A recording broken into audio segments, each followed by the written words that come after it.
Hi! Welcome to this part of my review featuring postcards from Avalidad. If you haven't seen the other parts of my review featuring this tech-noir setting, please check out the playlist in the description below. This time we are going to talk about places in Avalidad, starting with the City of Glass. Located at the center of Avalidad, all of the corporations here are headquartered in gigantic towers of glass and steel, hence the district's name. Most R&D labs, university departments and clinics are also located in the city center, and many commerce and entertainment venues cater to the executives and other corporate workers and researchers. Let's talk about some of the sites within this place. We have the Takeda Technologies building, the headquarters for one of the most important corporations. It occupies a whole block in the circle, as a reference to Marunouchi, where the company is headquartered in its native country of Japan. There's also the Zone Sec headquarters. This is also situated in the circle, near the corporation buildings, whose safety is their primary concern. Then we have the Olympian Towers, almost as luxurious as Takeda Plaza. This is another high-class residential building in the city. Catherine and several other show business stars live here or own a duplex in the building. Then we have the Temple of Sound, a very exclusive nightclub, usually frequented by celebrities, upper-class executives and models. Next we have the Crepuscule District. There's a district near the northern shore of Avalidad, where life begins after the sun sets.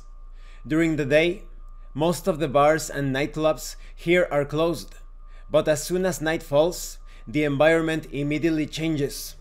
Lighted by bright neon lights, the cheap nightclubs and shops start selling the best and the worst the city has to offer.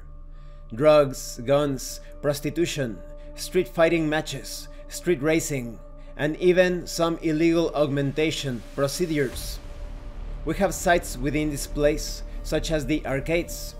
There are arcade gaming centers everywhere in town, since the Japanese employees imported that fashion into the city, but the most famous are located in the Crepuscule District, of course. There's also the Dome, a place where boxing, martial arts, and other types of legal and sometimes illegal fights take place.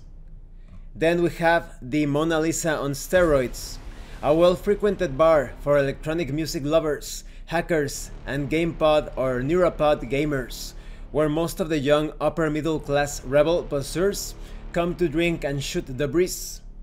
There's also the Democracy Now! Headquarters, founded by Thaddeus Kilgore, now led by his son Kurt.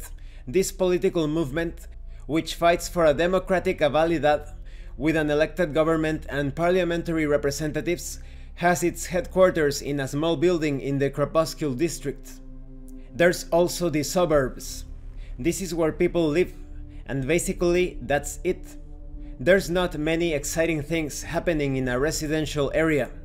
Of course, it doesn't all look the same. There are different neighborhoods according to how much money you have, from luxurious mansions to picket-fenced communities. Next we have the underworld. Since Avalidad isn't a crowded arcology divided by levels with and without direct sunlight, but rather a sprawling megacity in northern Africa, Underworld is nothing but a nickname given to several neighborhoods around the City of Glass. You have sites within this place, such as the Black Clinics. These are places where the outcasts get their biotech augmentations done and taken care of when something goes wrong. They also provide better quality enhancement drugs than those you can find anywhere else in the underworld, at a steeper price, of course. Then there is the Flesh Cafe. Located in the Gran Soco Plaza, this is the principal place to buy and sell black metal, a drug obtained from the flesh of a mutant aquatic centipede found on the Tangiers coast. There's also Vinny the Butcher's place, which is less famous than Grun, because he doesn't put up a front. Vinny is also a merchant who deals in human flesh. But unlike Herr Grun, Vinny doesn't own a shop. He's a mere street vendor who sells delicacies such as caramelized baby head, fetus in a stick, braised fat liver, and bullocks kebab. And these are just some of the unusual places that you will find in Avalidad. This concludes this part of the review. In the next part we are going to talk about crime and the city.